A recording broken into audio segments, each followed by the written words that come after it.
One of the most popular forms of democracy is representative democracy. Representative democracies could be parliamentary or presidential. There's a few ways to implement a representative system. In a democratic representative system, a nation's population will vote for individuals or individuals from political parties. Those that get elected will then become responsible for handling the task of making decisions that govern the nation. The voters decide who is going to be responsible for handling this huge range of decisions that will impact their lives. The problem with representative democracies is that the elected individuals or political parties do not necessarily make decisions that are aligned with the population's preferences. Individuals and political parties are commonly elected based on an aggregation of their political policies. This approach to democracy is good for simplicity, but it does make it more difficult for people to express their exact preferences on how they want their nation to be governed and operated. As an example, an individual or political party might have 10 policies about how they want to improve the nation. Someone might only agree with 8 of those, and then disagree with 2 of them. In a representative democracy, voters will generally vote for individuals and political parties that have policies that are most aligned with their preferences. For any of the policies that they disagree with, they would need to express those preferences to the representatives, and they might need to campaign with others for changes to be made. Direct democracy offers another approach. It means that people would be able to participate in decisions directly themselves. Everyone would be able to vote on exactly how the nation is governed and operated. The obvious problem with direct democracy is how time consuming and impractical it would be for everyone in a nation to participate in every government decision. However, it isn't the case that you need to use one approach or the other. You could use representative democracy for the majority of government responsibilities, and then use direct democracy for very specific decisions. If a nation state was going to consider using some form of direct democracy, well, which decision topic areas would be the most suitable to focus on? Today, that's what I'm going to talk about.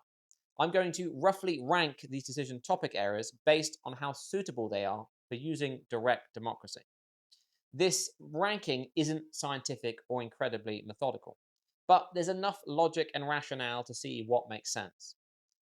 I've thought about a range of factors to try and score these decision topic areas, and this then generates a ranking of the most suitable to the least suitable topic areas for using direct democracy. The scoring criteria includes the ease and simplicity to participate in decisions, the difficulty to reverse the outcomes from decisions made, the risk of negative outcomes from bad decisions, and finally, whether there is a low decision regularity and urgency. Against this scoring criteria, I'm going to compare 12 different decision topic areas. Now, between the scoring criteria and the decision topic areas, I've likely missed some. There could be other pieces of criteria, and there are definitely other decision topic areas that I've not included. The purpose of this ranking is just to try and cover the most obvious factors to consider when scoring and ranking these decision topic areas, and then to also include the most obvious decision topic areas that are commonly going to have a large amount of impact on the nation state. Let's jump in and take a look at these rankings. All of the criteria are ranked out of 5, and the higher the score and total score, the more suitable the decision topic area is for adopting direct democracy. The 2 most compelling topic areas for direct democracy are migration and citizenship, and infrastructure and land use. For migration and citizenship, these decisions should be fairly easy to standardize with a voting process, where people can indicate their preferences in whether they want migration to decrease or increase, and who they would prefer to live with, if anyone else at all. For reversing decision outcomes, it does take time to move across the world and set up your life. So, this isn't something that is quick and easy to reverse when decisions are made. This makes it even more important that the decisions are based on democratic preferences. You shouldn't be quickly changing these decisions every year back and forth. For negative outcomes, there is a huge risk of creating societies that are not socially cohesive. This can happen if you import people that have conflicting values, preferences, and cultures. These poor decisions could easily lead to civil unrest. Finally, migration and citizenship decisions would not be the ones that you make every year. You might set a policy every 5 or 10 years. It takes time to see the outcomes from gradual migration changes. There is also no immediate urgency to complete the voting process. Any migration changes are generally going to happen slowly and gradually. Another really important point on migration and citizenship is it's hugely preference based. The logic and data doesn't mean a society needs to make a decision based on that information. For instance, you could have other nation states that have populations who are more intelligent, more polite, and more caring. They might even have a better work ethic. That could all be true. But a nation state still might prefer to not invite any of those populations into their own country. They might be fully content with who is in their country already, and they may prefer that no one else can join. This choice is ultimately up to them. A nation state and its native and ancestral population should have self determination over how they want to live. So, a society doesn't have to base these decisions off data, reason, and logic. They can base it on any preferences that they have on who they want to live with. Migration and citizenship decisions are highly suitable for direct democracy. For infrastructure and land use, the great thing about these decisions is the ability to localize them. People don't need to be making decisions for communities that are thousands of kilometers away. So, local communities could self determine what infrastructure is built, how it is maintained, and how public land and infrastructure is going to be used. In terms of difficulty to reverse outcomes, you can generally repurpose most buildings, but not all of them, and you can generally change how things like land are being used. Larger pieces of infrastructure are generally going to be harder to change and repurpose once they're built, so there is at least some difficulty in reversing or changing certain outcomes. There are some risks that you build the wrong things and misallocate resources due to bad decisions. But nothing too concerning, as you don't build everything at once. It happens gradually over time, so you can correct the mistakes in the future that you might have made previously. In terms of regularity and urgency, you wouldn't necessarily vote on how land is used every year. It might require an initial public request to start an official vote locally. And new public buildings don't necessarily get built every year. So regularity is fairly low, and the urgency isn't too high either. If the new infrastructure isn't built for another month due to the voting process, well, it isn't really the end of the world. Infrastructure and land use is another great example of something that could benefit from direct democracy, especially because the decisions can generally be localized to the communities that are actually going to be impacted by those decisions. Next up is budgeting, which is about how governments spend tax income. For budgeting, some of these decisions could be localized due to the adoption of things like land value taxes. So there's definitely merit in considering the use of direct democracy to decide how those taxes are spent. Some of the budgeting decisions might be more focused on the wider nation, and again, direct democracy could be useful for some of them. Direct democracy would help to ensure that money is being spent based on the preferences of the population. Adopting direct democracy could mean a simple decision where people just indicate where they think more or less of their taxes should be used. There's going to be a few ways to structure these decisions, as well as a few ways that people could participate in that decision. Some could be more simple and easy to participate in, and others might be more complex, but be more exact on how funds will be allocated.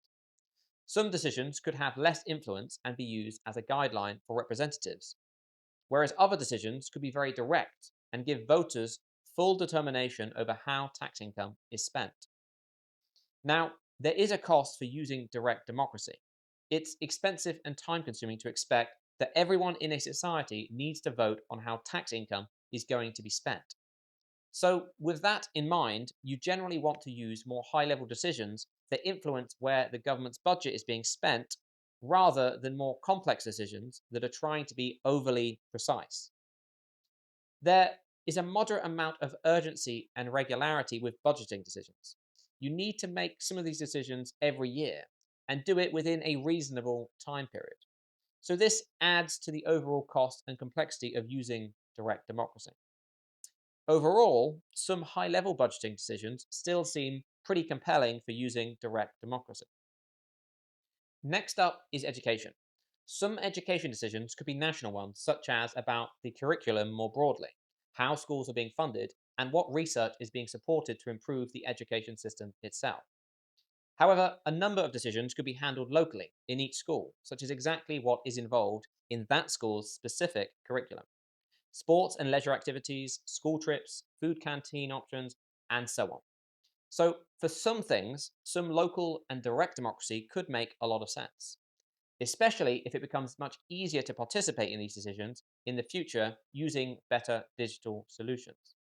It's generally going to be pretty easy to reverse education decisions. If an outcome was bad, next year you can generally make another decision to change that outcome. There is a risk of making bad decisions over a longer period, though, as the education system impacts a lot of children, a system that goes all the way from ages 4 to 18. Bad educational outcomes could potentially have a lasting impact on the economy. Finally, there are a few decisions, both nationally and locally, that have a moderate amount of regularity, such as every year. And they are also somewhat urgent to complete before a new school year starts. However, you can also plan for these votes ahead of time. They can happen at the same time consistently each year. So, some education decisions may certainly benefit from adopting direct democracy. The next similar group of topic areas include social welfare and public health. Both of these are somewhat easy to participate in. There could definitely be a few decisions that could be handled or influenced by the wider population more directly. But similar to education, there are also a number of things that likely make sense to be handled by representatives. Certain decisions need to be made every year, which is limiting as there's only so many decisions you should expect the wider population to handle. Both these topic areas are generally easy enough to reverse the outcomes from bad decisions, and there should only be a moderate amount of risk for negative outcomes from making bad decisions.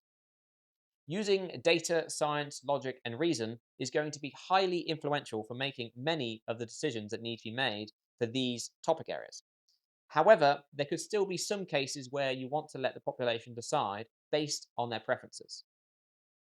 The final decision topic areas include foreign policy and diplomacy, national defense and police, taxation, laws and regulation, monetary policy, and the justice system. All of these are generally much more suitable for representatives to handle using professional workers that specialize in these different areas.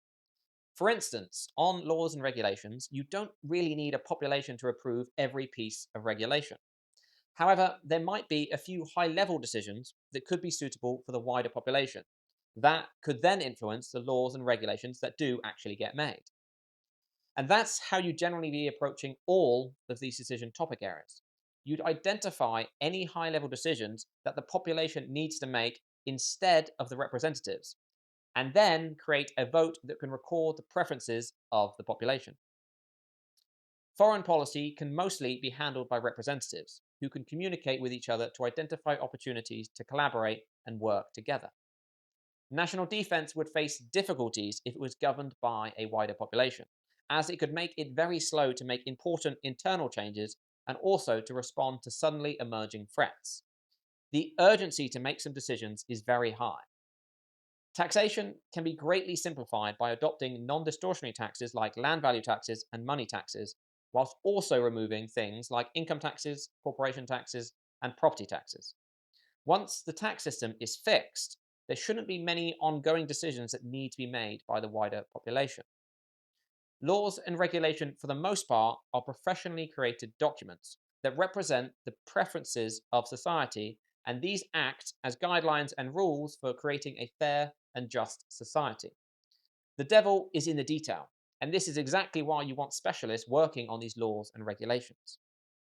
Monetary policy should become increasingly automated, and that could mean it is based on data, logic, and reason in how these systems respond to a changing economy. You don't really want to be changing the system all the time, and the decision complexity is high, and that makes it much less suitable for direct democracy. And finally, the justice system is about enforcing the laws that have been established. There aren't many decisions that need to be handled by an entire population using direct democracy. The justice system is also just about enforcing laws and regulations. So, realistically, this is where the wider population could be involved instead. Okay, we're finished. These rough rankings are my current thoughts on which decision topic areas are the most compelling and suitable for adopting direct democracy. Migration and citizenship decisions are a great contender for using direct democracy. The decisions don't need to happen that frequently, and they also are of significant importance to society. Infrastructure and land use decisions are also highly suitable, as these decisions can mostly be localized to the relevant community. In the short term, the introduction of direct democracy is likely going to mean introducing more governance complexity within nation states. But that isn't a great reason to not start adopting direct democracy for certain use cases. A big reason for this is new democratic systems are being built on new technology such as Web3 networks. In the future, we should be able to securely vote on our mobile phones or other devices using technology such as self sovereign identity.